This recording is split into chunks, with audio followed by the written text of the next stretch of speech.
May I just introduce Jim Lewthwaite, Chairman of the British Democratic Party, at the conclusion of our most successful AGM. Now, Jim, this has been a really, really great day. What's your view on today? Well, it marks a turning point. The whole year has been unprecedented success for the British Democrats.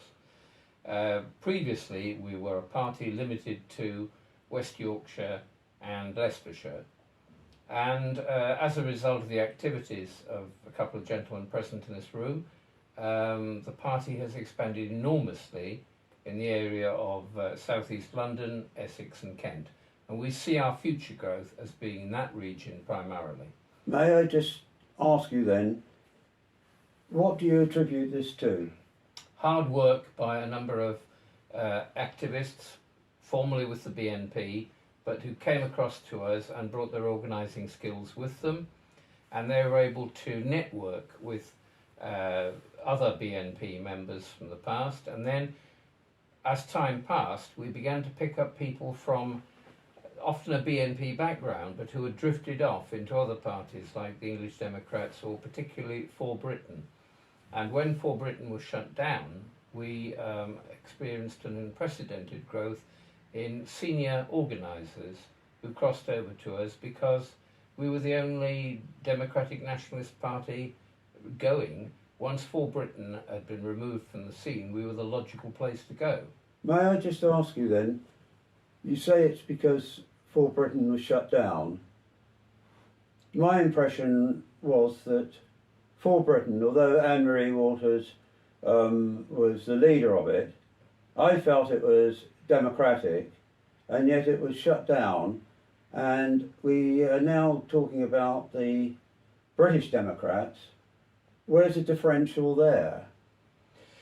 Well, I didn't mean to say that the growth was entirely due to For Britain's removal from the scene, or that we inherited most of the people from Anne-Marie Waters. If you actually look at the figures, most of the growth took place before that. That was the icing on the cake.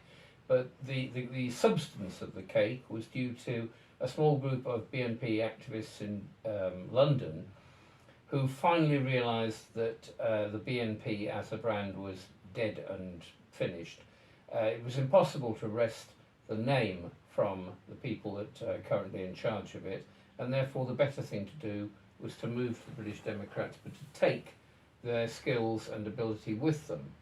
So the removal of the For Britain from the scene, Anne-Marie Waters' surprise decision, I think makes sense if and only if you see it in the light of what's going on with UKIP, Reform and various other splinters from UKIP. In other words, I think there's a gathering of the tents that somebody, maybe Reverend Calvin Robertson or maybe Farage himself, has put out a message saying the Tories are in total disarray. Now is the time for an alternative to the Tories to reconstitute itself. UKIP splintered in several different directions.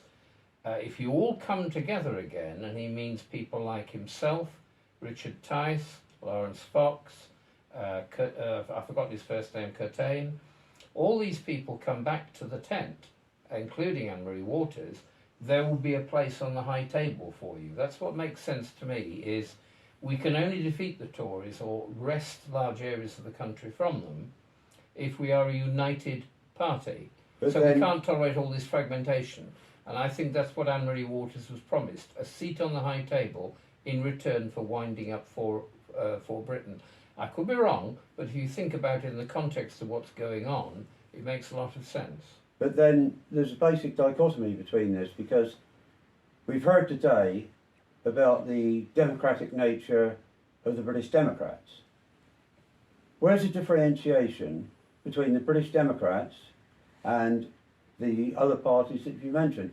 Richard Tice, who seems to be autocratic to me, Anne-Marie Waters was autocratic. Yeah. So there's got to be a differentiation, and these are also, in my view, civic nationalists. They are. So therefore, Jim, where does the democracy sit with the British Democrats? What's the formulation Because that's of our different? constitution, which was drawn up very carefully by a leading barrister, Adrian Davies, to prevent autocracy of the sort which we're only too familiar with, going back to, well, it goes back before Griffin. The whole point is that John Tyndall set up the BNP to be a hard-shelled party, rather like a cockroach that could survive a nuclear war.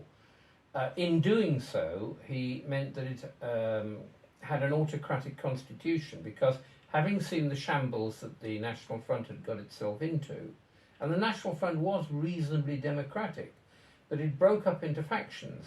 John Tyndall saw that and thought, I am not going to go down that route.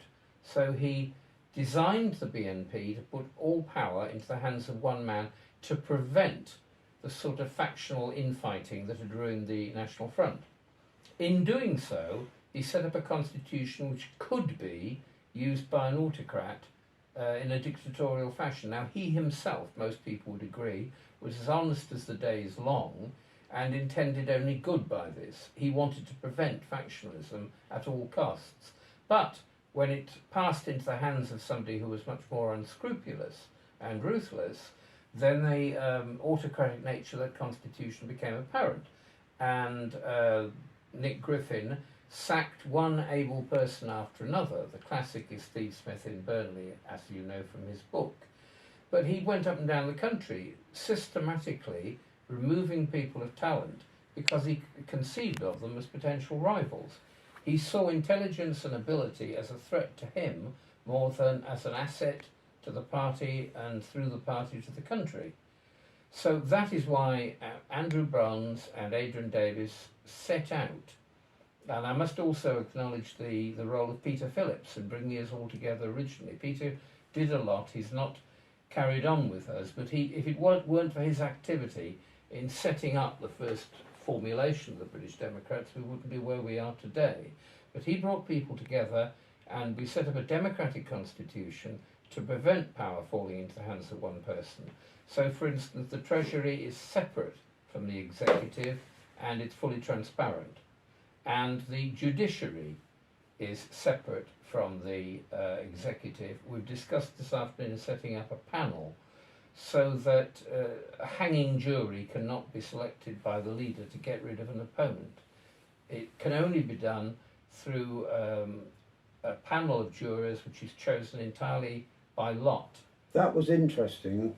I was very interested in that this afternoon, that 10 members who ostensibly could not be NEC members Yes, there would be a conflict of interest. were actually chosen as this tribunal, from which 3 people will be chosen by lot to act as the judiciary, shall we say, in any conflict which may arise.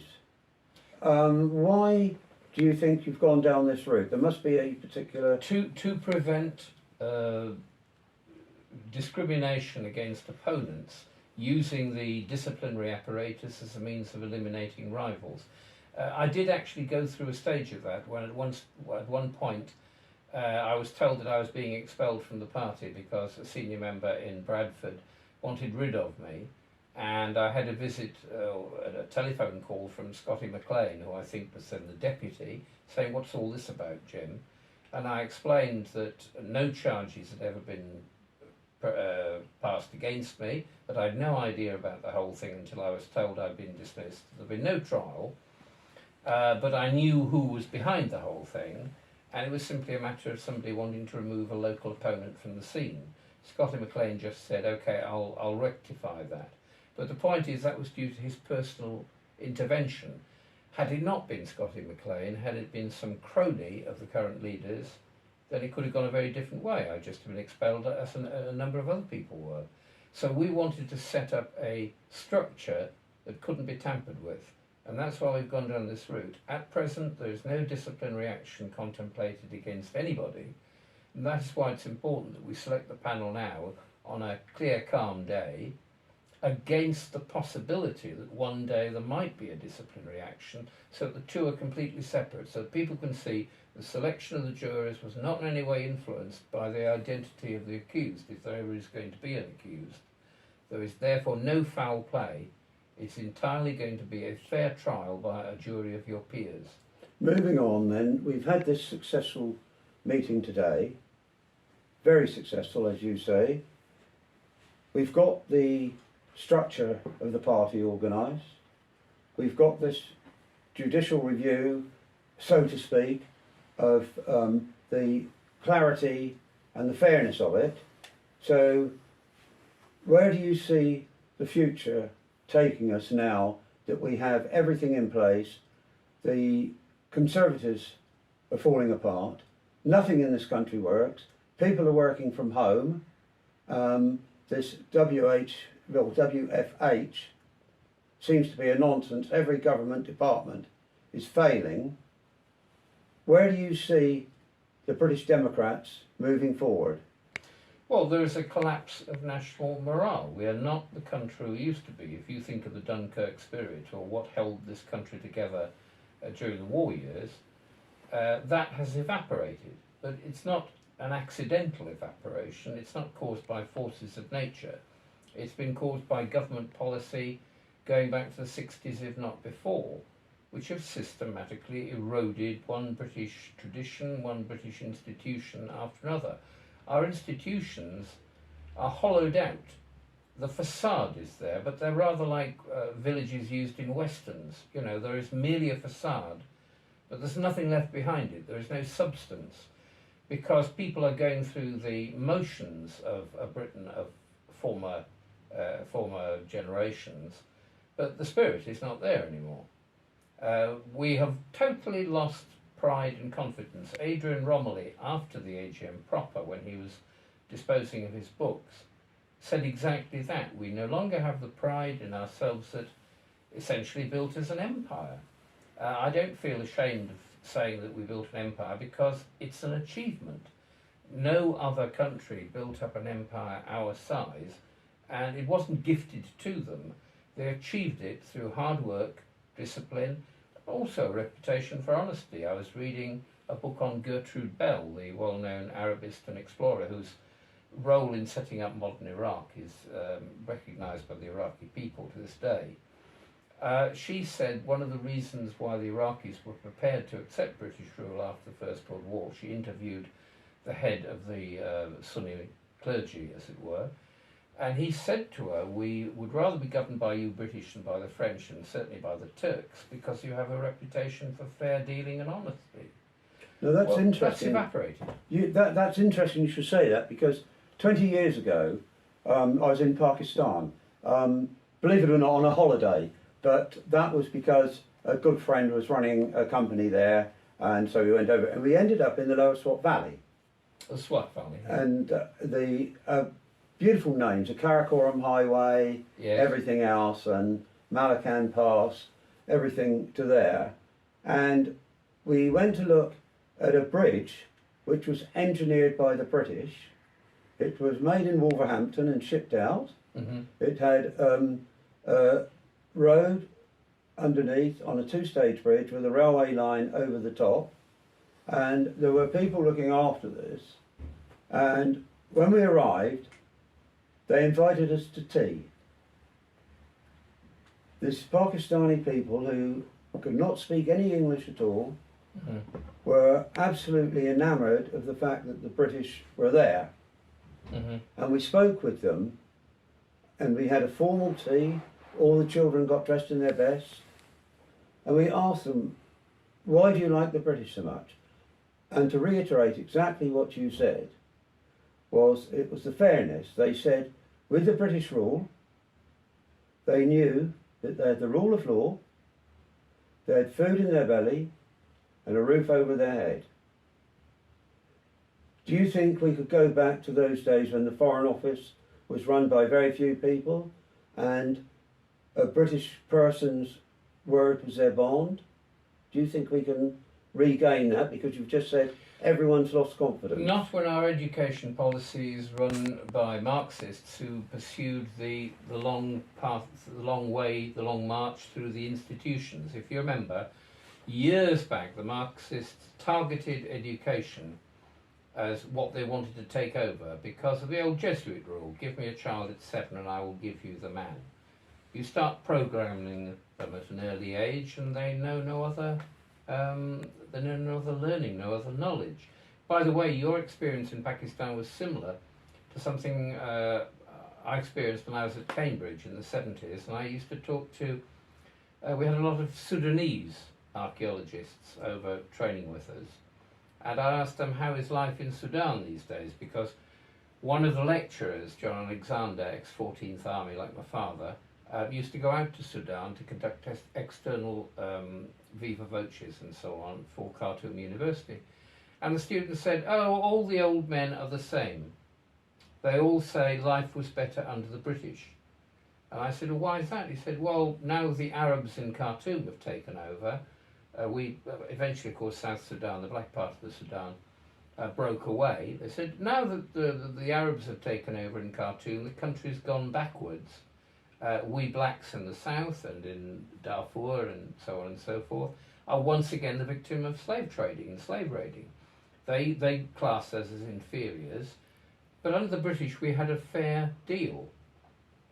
When Sudan achieved independence, we were on the point of commissioning massive irrigation schemes in the south of the Sudan. It would have been the breadbasket and the cotton basket of Africa. And Harold Macmillan himself said, we were on the point of making the Sudan a first-class nation because the people governing it were second only to the Indian civil service. The very best people from our universities were governing great chunks of India through the Indian civil service. The second best went to the Sudan. The Sudan was on the verge of really achieving economic self-sufficiency and a degree of welfare for the ordinary Sudanese that it's never achieved since independence. On the contrary, you've had a succession of civil wars and coups and desperados running around like the Ganja Wahid or whatever the term is, but it means basically horsemen. The country has gone backward, and then if you look at the whole colonial experience, that's true of a lot of countries, not every country, but achieving independence from Britain didn't make them any better off.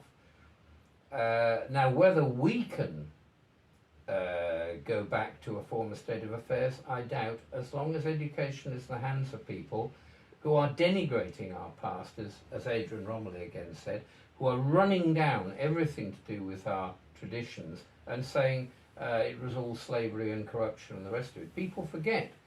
Ours was the first and so far the only civilization which turned against slavery because of moral consciences.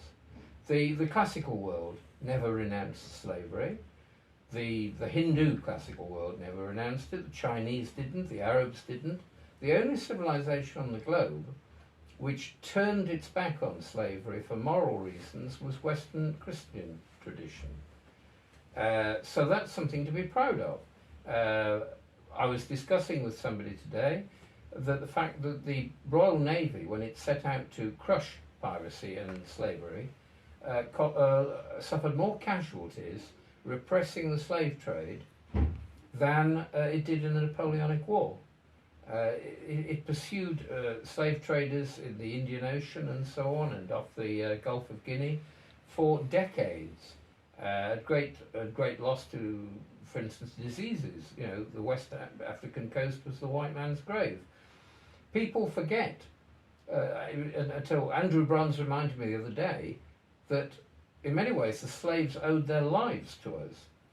People forget a number of things. First of all, the slaves were not enslaved by the British. When people go on about Edward Colston and the rest of it, they forget he was a slave trader.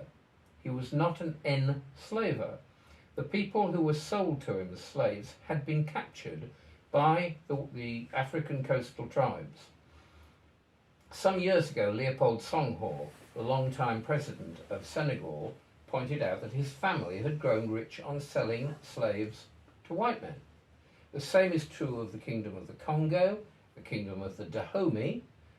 They all got rich by raiding inland natives, like the Mandingo and so on, Mandinka, and selling them in return for guns, rifles, trinkets of all sorts to white traders. Had they not sold them to white traders, then they would previously have sent them north to the Mediterranean, because going back to the classical world, slaves were imported from Africa across the Sahara Desert. The Tuareg were slave traders in their own right. Their job was to pick up slaves from West Africa and transport them to the slave markets of Algiers and Tunisia and Egypt. So this was all going on long before white people came on the scene. In fact, we were the victims of slave raiders until the 17th century and so on. So until then, it was the white people who were being enslaved. The 18th century. And into the 18th century, Indeed, yes, indeed. When people go on about our colonial past, our past tradition of slavery, they forget that for every slave transported from West Africa to West Indies and the Americas, a slave was going eastwards to the Arabs and traded then throughout the Arab world. I was reading recently Arabia Deserta, the classic account by Charles Doherty, and he goes on about entire villages of Negro slaves in the heart of Saudi Arabia. How did they get there? Because Omani merchants were picking them up from the coast of East Africa, Zanj, or Zinj as it was known, and selling them all over the Near East. There is a village of African slaves somewhere on the West Pakistan coast, west of Karachi. I can't remember the name of it, but it's still a village of African slaves to this day. Again, people forget the 7th and 8th centuries in Iraq. There were the Zanj Wars, which was the uprising of slaves who worked in the rural district, who were all of African origin, against the Arab townspeople. All this has been obliterated from history. You're not going to get taught this in British primary or secondary schools, yet it's a fact, because elements of the past which conflict with the Marxist perspective are simply being airbrushed from history. You and I might be aware of them, but the kids aren't. Indeed, indeed. As I know, and put me right if I'm not correct on this, but I believe up until 1961, Saudi Arabia still had slave trading within their constitution. I've seen no reason to disbelieve it, because there's nothing in the Quran, as far as I know, which condemns slavery. Muhammad was a trader, and I would bet you anything you care to name that he was a slave trader, because slaves were simply part of the general currency of exchange. Indeed. He wouldn't have thought any differently about trading in slaves than he would in trading in camels. So, can we now perhaps, there was two important words that you mentioned during this part of the interview.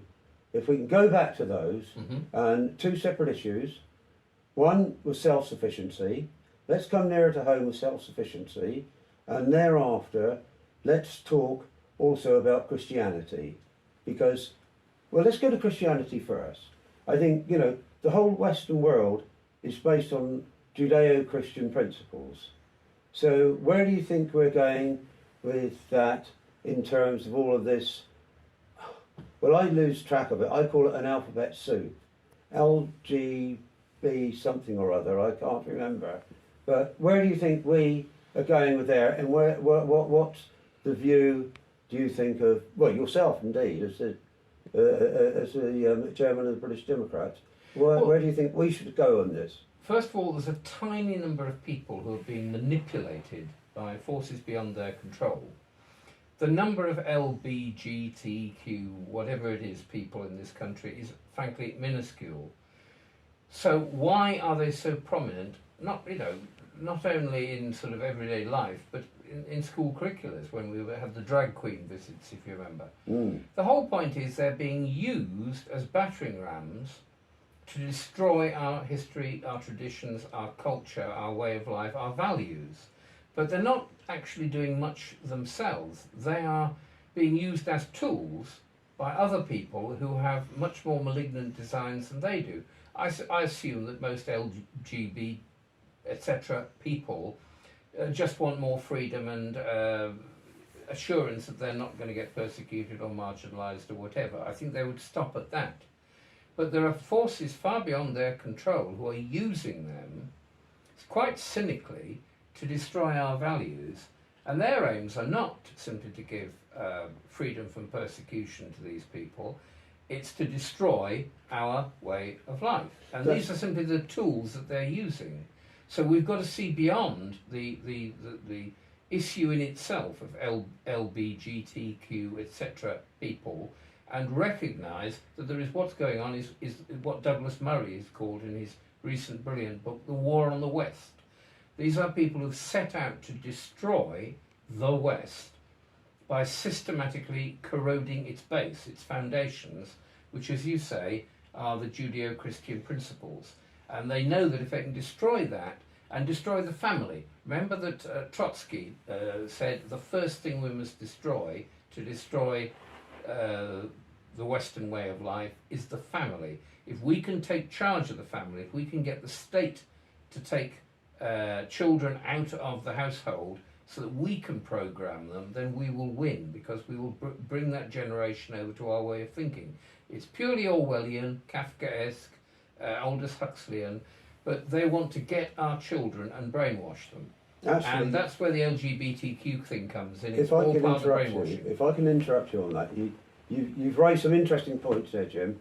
Let me say to you that I understand from exactly what you're saying that the people in this LGB, whatever, you as a person and the party has no particular interest. If these people want to go quietly about their own business, that's fine. They can go quietly about their own business as long as they don't cause any problems, no one causes them problems. And indeed, where I live, I have 2 women moved in next door, bought the house next door. They are absolutely lovely people. They don't push anything, and that's fine.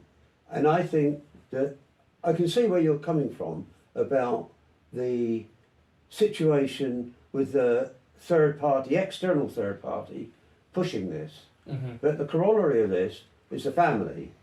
And you mentioned about the institutions being destroyed, especially the family institution. So there's 2 big things as I see it. There's Hungary, with the new constitution of Orban, Mm-hmm. to provide a lot of money to parents and keep the family together. And also the other situation is the tax situation vis-a-vis this country and married couples, who appear to be, to my mind, penalised by the fact that they are married. What's your view and the party's view on that? Well, we have to look at the whole thing in perspective. The so-called women's liberation of the 60s, when women were freed from housework so they could go and work on production lines or staffing retail outlets or whatever, what liberation was that? Prior to that, as I didn't experience directly, I wasn't old enough, but going back to the 50s, a working man's wage was not intended simply to be a single man's wage. It was understood as being enough for a man to keep his wife and family. It was understood that the wage paid was more than was actually embodied in the work of the worker. It was enough for him to keep a family in decency. It was considered in those days that you'd somehow failed as a breadwinner and provider if your wife had to go out to work. And it was taken for granted that the woman would be around during the day to look after the children. They were not going to be farmed out to kindergartens or to care or to nannies or to people who would be, 16-year-old girls who'd be paid a pittance to look after them. The assumption was that mothers looked after their children. Research has shown that the first 5 years of a child's life are vital in terms of bonding, emotional security and intelligence. It's when children talk to their mothers and they have books in the household that they can pick up and read. That's how I learned to read. I more or less taught myself because I used to just pick up books. The house was full of books. We've now got generations of children who are brought up in institutions rather than by their parents, which is of course what the Marxists really want. But the whole point is that this has been engineered in the name of progress. Women are being told that they've been freed from domestic servitude so that what? So they can be low paid workers for capitalists. But in the meantime, it's been lost from sight that instead of the husband, the breadwinner, bringing home enough money to support the whole family, the so-called liberation of women boils down to the fact that men and women are just paid a wage for their own work, which is why women have to go out to work because the breadwinner of the family, the head of the household, the father, is no longer bringing home enough money to support the family. So if you stand back and look at it, capitalism's gained. They now have 2 workers, where previously they could only pay for 1. They're now getting people at a cheap rate. And people are convinced that this has been a step forward. But of course it isn't, because it means that the children are either not being brought up properly or being brought up in state institutions, which means they're divorced from the affection of the family. Again, you've had the breakdown of marriage, in unprecedented rates of divorce.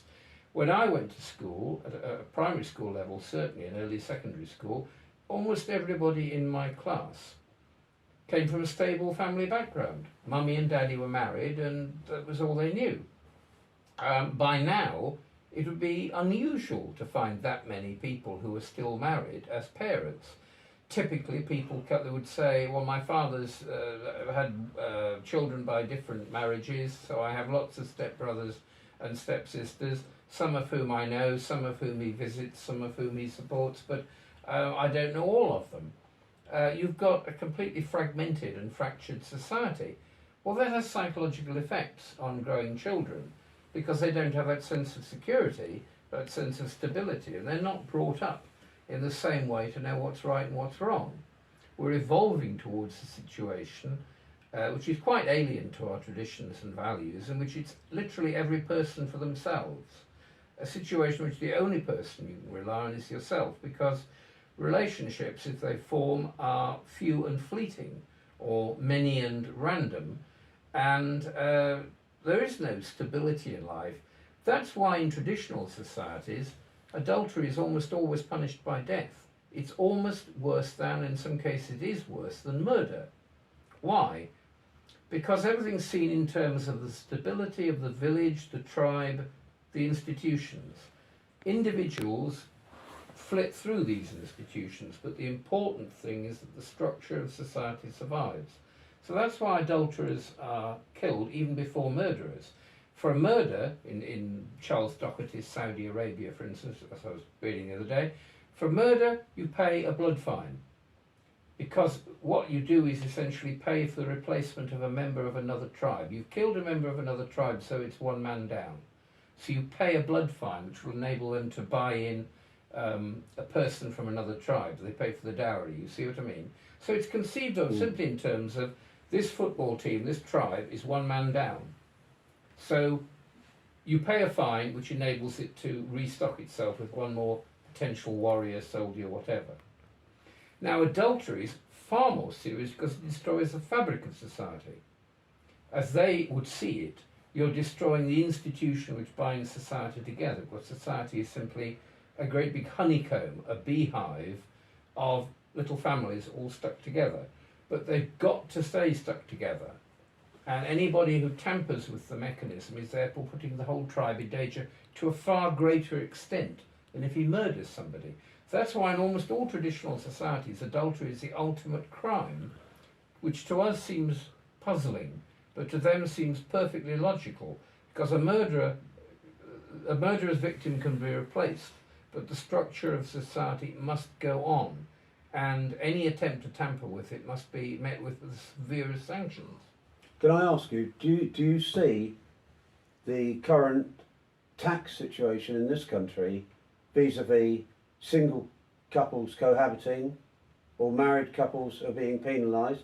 Do you also see that as a vehicle for destroying the family? Yes, that's what I was moving on to. Is again, my recollections are that earlier on the state encouraged marriage because it saw it exactly as that, as a stabilising mechanism. It was rather like a property-owning democracy. A family which was favoured over single people cohabiting or just not cohabiting at all was a good thing, and it was worth the state supporting. And you had the backing, of course, of the church in those days, which counted for something, and of the Bible and the rest of it. So yes, the state took a positive moral line. Today, the only equivalent moral fervour will be felt about LGBTQ communities. That's how the whole thing has become inverted. And along the way, remember that people like J.K. Rowling and Germaine Greer, who led the so-called feminist liberation, are now isolated and marginalised as enemies. And J.K. Rowling said she could paper her house with the death threat she's had. That is purely and simply because she's stating the absolutely basic biological principle that there are only two sexes. There's an infinite number of genders. They keep being created as fast as you can imagine them. But she simply stated, of course, there are only two biological sexes. And even if you have surgery, every chromosome in your body is still going to be either XX or XY. There's nothing you can do about that. But biological sex is a fact. It's just at the moment, well, when Keith Starmer can't even define what a woman is because it's problematic, you know you're in deep water. And Penny Mordaunt the same. Penny Mordaunt again. The Tories are no different. Absolutely. They are absolutely, they're both libertarian in that respect. But when they say they're being tolerant, it's like tolerance is totally misused these days. It's a one-way street. Tolerance means I let everything go, but that's being intolerant to people that have values. And if those values are what society depends on, then ignoring them is not being tolerant at all. It is an assault on values masked as tolerance. It's not tolerance at all. It's actually indifference to things which matter in the name of other things which are actually shallow and illusory, but are fashionable at the moment. Now, a Conservative Party with a capital C should be able to distinguish between what is temporarily fashionable and what is permanently truthful. And that's what a traditional Conservative Party would have done. But the Penny Mordaunt's and the rest of them that are willing to hop on to whatever bandwagon sails past and say, we are modern, we are progressive, we are... I believe the Canadian Conservative Party now calls itself the Progressive Conservative Party. Well, that's an oxymoron if ever you had one. The essence of a Conservative Party of any sort is to say some truths are timeless and eternal, and we're going to defend them to the hilt. We're not going to change them at a moment's notice because some fashionable writer has written in The Guardian an article condemning them. We say this is what Brodel would call l'histoire événementielle, dust. You know, it is simply the minutiae of history. It is not the real substance. It is not the matters of the longue durée. Any sensible Conservative Party should identify what is timeless and eternal and what is merely fashionable and will change in another 50 years' time back on itself. A lot of history is pendular. It goes in one direction, and then there is a reaction against that. Sooner or later, a generation arrives that says, I think Mummy and Daddy have got it all wrong. And it can go in one direction as much as the other. You had that in Ab Fab, I think. Wasn't Safi the daughter? I've never watched the programme, but Safi the daughter was reacting against her mother's libertarianism and saying, no, I want sort of sensible old-fashioned things, thank you very much. And so you get a reaction. The 18th century was a time of frivolity and excess. The Victorians reacted against that. Do you not so think... if you can react in one direction, you can react in another. Indeed, but you said it's the motion of a pendulum. Yes. But then, do you not think that pendulum has swung past the tipping point now vis-à-vis immigration? We are fed, and now I'm moving on to immigration, because we are fed that, for instance, we've had a net 500,000 people come in. No one talks about the gross figure, nearly 1 million, because a considerable number have moved. Do you not think that now we are past the point of no return in terms of that, with the English, as per English, is being destroyed and has gone past it? Do you think we can still... It is unsustainable, but this is because of a theory of society which is entirely fallacious, which is it doesn't matter where you come from.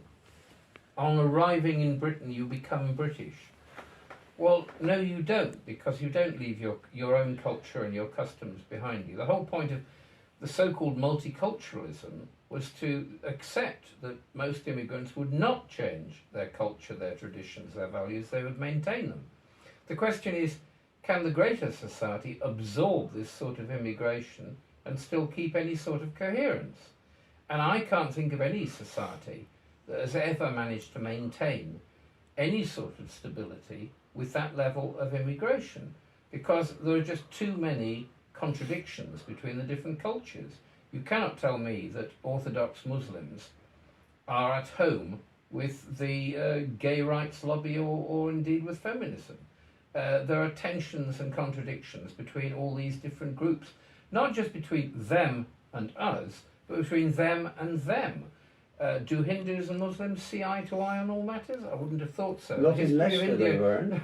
Well, going back over 1,000 years, when the Muslims burst upon the Indian scene, I read somewhere that at least 100 million Hindus have been martyred and 40,000 temples desecrated over the last few centuries. I can't remember if it was only in one century.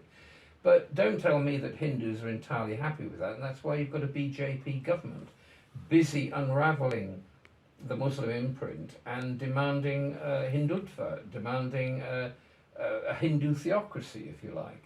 Certainly the restoration of Hindu values. This is all going on while Hindus and Muslims are pouring into this country still, bringing with them animosities which go back over 1,000 years. Is this sensible? Can we cope with it? Well, what happened in Leicester is just a small indication of what might happen. People forget again that there have been troubles between blacks and Asians in many parts of the world. Fiji is a case in point. Remember that Fiji was kicked out of the Commonwealth because George Speight, as a native Fijian, understandably, when the neo-Fijian, that's to say the Indian immigrants brought in by the British to harvest sugarcane, because the native Fijians simply said, we're not going out and harvesting your sugarcane. Okay, we brought in thousands of indentured migrants, mostly from Tamils from South India, to do the work. They now outnumber the native Fijians. So the native Fijians had had enough, and George Speight introduced laws which would favour Fijians over the immigrant population, for which he was expelled from the Commonwealth. Again, you had the Idi Amin kicking out all the Uganda Asians, who were the backbone of the economy. One of whose ancestors, I believe, was Priti Patel's family. Indeed. Again, this happened in Kenya. Down in South Africa, people forget there was trouble between Zulu and Indians in Natal back in the late 40s. That was one of the earliest reasons for the introduction of apartheid. Not trouble between blacks and whites, trouble between blacks and Asians because of a conflict of cultures. As I recall, it was because a Zulu had gone into an Indian shopkeeper's house, shopkeeper's shop, and propped his spear up against a wall, and the Indian politely asked him to remove it. No spears in this shop. And the Zulu bridled and said, I'm a Zulu warrior and I take a spear with me wherever I go. It's a symbol of my, warriorhood.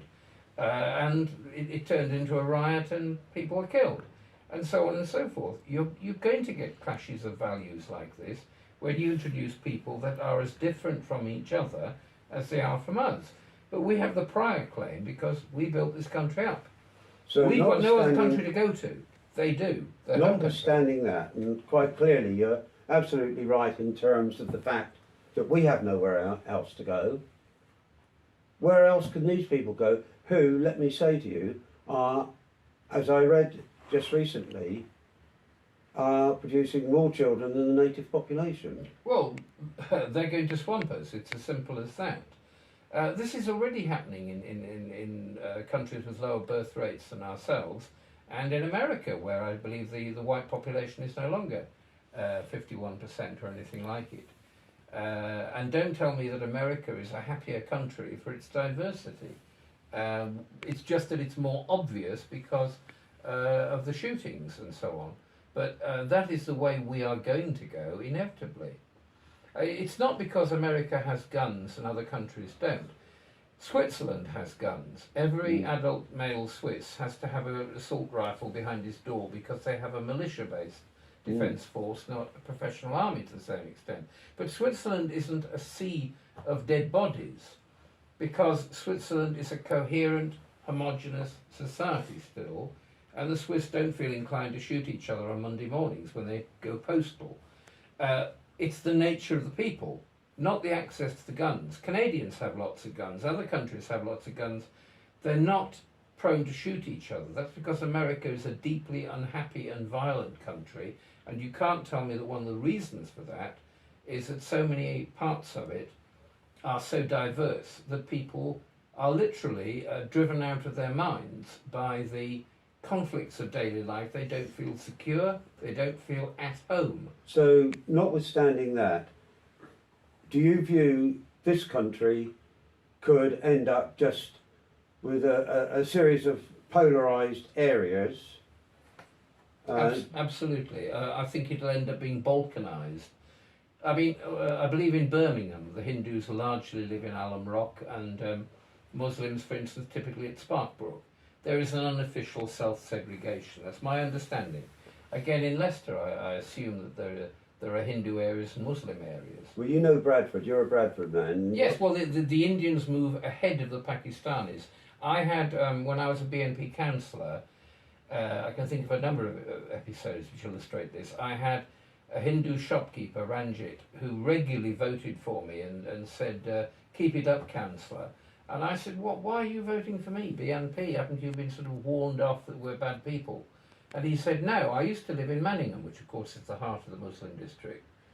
But the Muslims made my life intolerable. I got abused, I got insulted, I got people coming in raiding my shop, kids giggling and laughing as they stole from the Hindu. The abuse was so great that I've moved here to the white area of Wibsey, because among white people I feel safe. And that's a general phenomenon in Bradford, is you find the Indians, Sikhs and Hindus, move ahead of the Pakistanis into white areas where they feel safe. I know Clayton and Fairweather Green in particular, there's a lot of Sikhs live there. They very pointedly move ahead of the Muslims. Once the Muslims move in, the Sikhs and Hindus move on. I defended a West Indian and a Sikh family because a Muslim landlord was trying to buy up the street they were in. This was actually in a neighbouring ward. I was councillor for Wyke, but my colleague in Wibsey, Councillor Redfern, had too much on his plate and was very poorly, so he asked me to help out. There was this case where this Muslim landlord had bought up every property in a particular street, except two that were holding out. One was a West Indian chap, and one was a Sikh family. And they both asked me to intervene because they said, we're having trouble. This landlord has moved a family of white chavs, of scumbags, of troublemakers, into the house between us. The three houses were the Sikh family, this white family, the West Indian.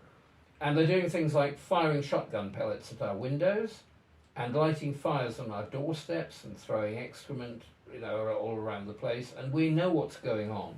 They're being set up to do this by the landlord, to drive us out at a low price. He keeps, every time we have an attack on our house, the landlord turns up grinning on the doorstep and says, are you willing to sell to me now? And he quotes some ridiculous price which we wouldn't dream of accepting. So we say, no, we're not selling for that price. In fact, we're not selling full stop. We're stopping here. And then the attacks begin again. I said, well, what are the police doing about this? He said, nothing. I said, what about the Labour councillors, Green and Berry? They said, well, we've been to them so many times, we're just sick of it. I then got contacted by the police, who said, why are you interfering in the affairs of Wibsey? You're a white councillor. I said, I'm helping out my colleague, who is a Wibsey councillor, who is temporarily ill, and he's asked me to intervene. Well, it's none of your business. Councillors Berry and Green will deal with that. No, they won't. I've spoken to the families, and they say, Councillors Berry and Green, I've done absolutely nothing. And this was from the police telling me to stay out of Wibsey on behalf of two Labour councillors who are doing nothing. It didn't require a great deal of intelligence to figure out that the police and the Labour councillors were all in with the Muslim landlord on getting these two families out. And that wouldn't be the first time. There was a chap called Alan O'Day Scott, who was the last white man living in St Stephen's Road near Gaythorne in West Bowling. And he used to write to the papers regularly saying that as the last white man in the street, he was getting regular abuse and insults. I know because he wrote to me, he wrote to the leader of the council, Margaret Eaton. I rang Margaret and said, what's this chap Alan O'Day Scott like? And she said, don't get involved with him. It's a hard luck case. I've advised him the best thing he can do is move out. If the Pakistanis want to see the back of him that much, why doesn't he just go? It turned out that this area was particularly corrupt. A large sum of money was later given to it. It's called the Trident area. Lots of the money went missing. I think the deputy leader of the Trident ward or sub-ward was eventually tried for fraud. But they had their own police force. Trident ran its own police force. When I asked Alan O'Day Scott what the attitude of the police was, they were all Asian, he said they were the ones that told me I'd better move out or something nasty would happen to me. The actual police force. Well, that's interesting, you're mentioning the police. I mean, I wouldn't whitewash it by calling it grooming gangs, but these rape gangs, and they were prevalent in your area. Yes. Were the police, to your best of your knowledge, aware of this situation? Very much so, because we used to go to them with lists of people that had been named by girl victims. I remember going to Keighley in particular. A nationalist of great repute who's now dead, Tom Linden, used to park outside the school gates and photograph the car number plates and basically get the identities of the groomers or potential rapists and pass them on to the police. We had a case of a murderer. This was so bizarre, it sounds unbelievable, it's absolutely true. Nick Cass, the West Yorkshire regional organiser, a great man, previously a squash champion, and I were approached by a Pakistani in Keighley and told that the whole Pakistani community were very upset and worried because a man had moved there from Oldham who'd proudly boasted that he'd killed a white youth. The white youth, I think it was Hopley or something like that. But it was well known to us, that murder. And the police were not investigating. And this Pakistani came to us and said, we are very, very worried because this man is a really bad man. He's going about boasting how he's killed this white youth. And he's making it very plain that he's not a man to be messed around with, and he carries knives, and we're all really worried. But when we go to the police, they say, we're not getting involved. Can you do anything? I said, you've come to the BNP to put pressure on the police to get them to arrest a fellow Pakistani who you believe is a murderer and who is boasting he is a murderer, because the police will do nothing. And he said yes. And he was shaking as he said this. Nick Cass and I interviewed him, and he was quivering with fear of this man.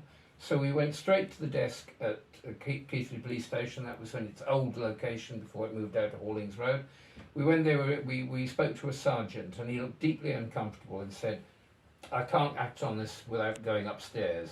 And later on, we went back and tried to get some sense out of him, and he was just sort of shuffling his feet and saying, I'm sorry, but we can't take this any further. There's insufficient evidence. You've just got this one man's testimony. We can't proceed on the basis of this. It was quite obvious the police did not want to get involved. Now later on, many years later, when I was an ex-councillor, I was called in by a mother. I won't name her, but she's well known in the community. She had 4 daughters, and the 4th one, who was called Paige, was being groomed. She knew because she'd found in the pillowcase a list of 40 Asian male names and telephone numbers. And the girl was coming home drunk, full of vodka and all the rest of it. So her 3 previous daughters had all been groomed. One was at university. She was called Danielle, as I recall. There was another middle one who was looking after her mother, who was an alcoholic, as it happens. Anyway, the whole family had been ruined by grooming. She called me in, and within minutes of my arrival, 2 people in plain clothes burst into the house and said, get out. Really? And I said, who are you? And they said, plainclothes policeman, you're not to stay any longer in this house, go. And I said, on whose authority? And they said, we're the police, you must leave now. So I was furious. I went straight to the police station in Keighley, and there was a sergeant there. His name began with a D, but I've forgotten it. I said, what's all this about then? They said, this sergeant said, get out of town. I said, why? They said, you're interviewing this woman about what? Grooming. And I said, yes. And they said, well, don't. It's none of your business. It's the Keighley police business. And if you pursue these inquiries, you'll be arrested for something. We'll find something. Well, I was furious. I went home. I rang Margaret Eaton, the head of the council. I rang John Pennington, who was a fellow councillor that I trusted. And I rang Anne Hawksworth, the Tory chief whip, and said, can you look into this? And I got a call back later from Margaret Eaton's secretary saying, we've asked on your behalf what the hell all this is about, and the police have just stonewalled and said, ex-Councillor Lewthwaite is not welcome in Keighley. He's interfering in the domain of the police. It's not his business to look into grooming. We're doing that. He can keep out of it. If he keeps visiting Keighley, we will find ways of prosecuting him. And that was from Margaret Eaton. I find this and Anne Hawkesworth and John Pennington all said, look, Jim, just drop it. You're not going to get anywhere with this. So with all due respect, you've had all of this. Yes. And you can name names. Yes. And nothing's been done. Nothing's been done. That's and nothing will be done, because this was years ago. So if what they meant, what they were trying to imply is we're looking into this and it'll come to a prosecution and you're interfering with it could give the defence an excuse to say that, you know, witnesses have been tampered with. Well, that was shortly after I ceased to be a councillor, so it'd be no later than 2010, 2012, something like that. It could be pinned down because I had an interview with my solicitor in Keighley, Keith Blackwell, and he pointed out that our telephone conversation was being monitored. I said, how do you mean, Keith? He said, look, I've been in enough trials to know what the sound's like when a conversation is monitored. You can hear the click as it goes on. You do realise that during our entire conversation, which was about this case, I was asking what my legal position was. And he said, somebody is listening into this conversation. I said, well, it won't be the first time, because while I was the BNP councillor, I was regularly being monitored. Angela Clark and I would be having conversations. We could sort of hear the monitoring devices in the background. Although we were legally elected councillors, we were being monitored. But I thought that would stop when I ceased to be a councillor. So I was very irritated when Keith Blackwell said years later, you do realise this conversation's being monitored. Don't say anything that's going to land you in any soup.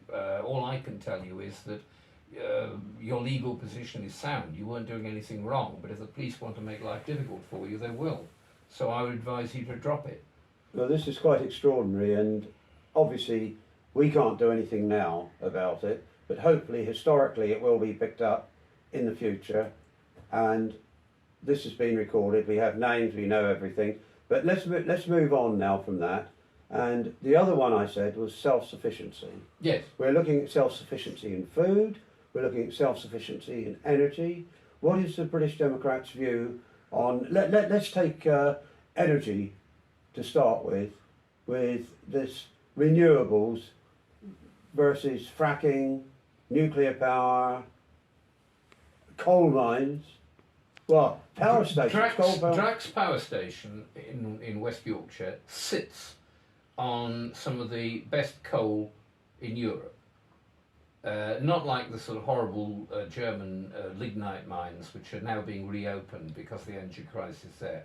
Solid anthracite. It's underneath Drax, yet we're importing wood chips from Canada to fuel Drax for a supposed green agenda. Yes, indeed. How green is it to transport wood chips from Canada to Yorkshire when you're sitting on coal? The gas which we're buying in from Qatar and from the USA is generated by fracking.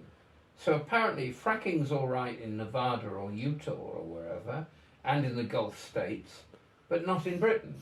So isn't that a bit hypocritical? We're saying basically it's all right for you to do fracking, but please don't do it in our backyard. It's NIMBYism, pure and simple. It's I'm in favour of energy self-sufficiency as long as it's done on somebody else's land.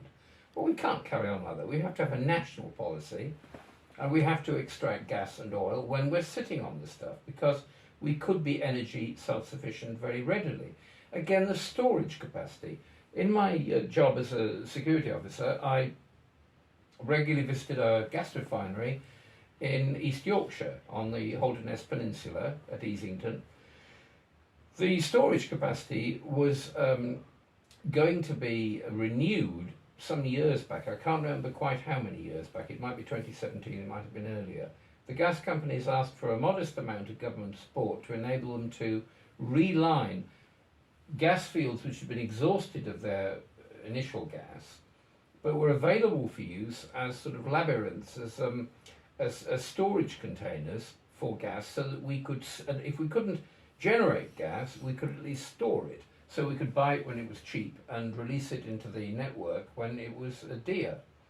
The government turned that down. As a result, the companies couldn't go ahead with relining these storage tanks under the sea, the rough field, and consequently, we've gone down from having 25% capacity, like the French or the Germans, to I think 2%.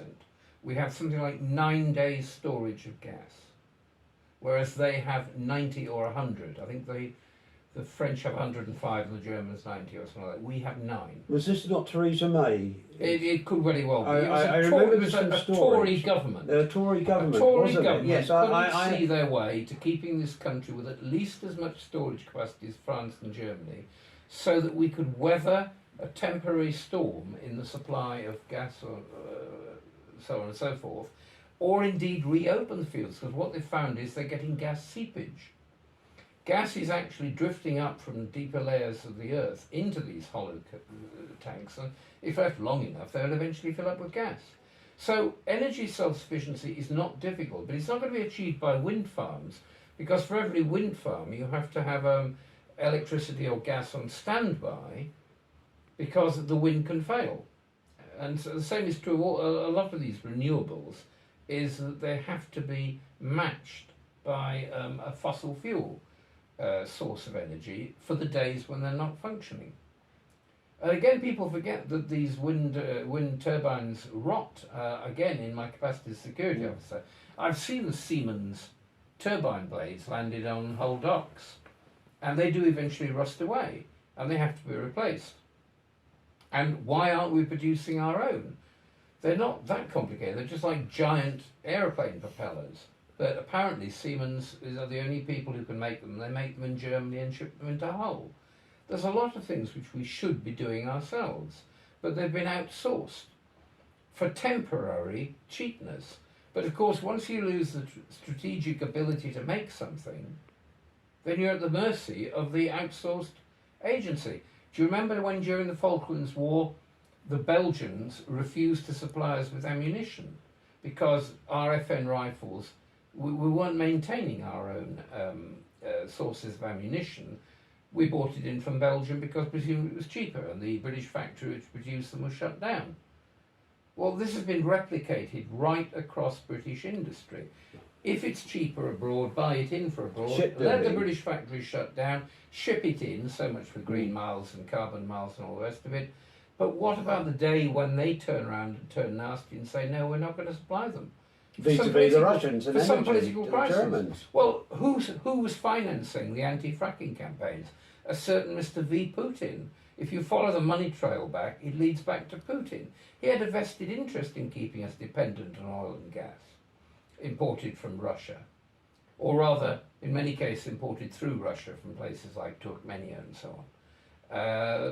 You know, do we want to be enslaved to a mercurial despot? There's not much point having defence forces at the ready if you're dependent for food, for fuel, for energy on a potential enemy. That just makes no sense at all, except to people who know the price of everything and the value of nothing, as had been said. People who simply think in terms of how cheap can it be. I'll give you a further example of how this works against us. I used to guard a company, no names, no pack drill, in Morley, and I noticed that the IT department was full of Indians. And I asked, why are there no sort of white faces in the IT department? Oh, we get them by internal transfer, because it's a global company. We get them by internal transfer from India. So they're not, technically speaking, migrant workers. They're just moving within the firm. Oh, I see. So they come cheap, do they? Yes, because they're paid Indian level wages, which are 1/10 of a British IT worker's wages.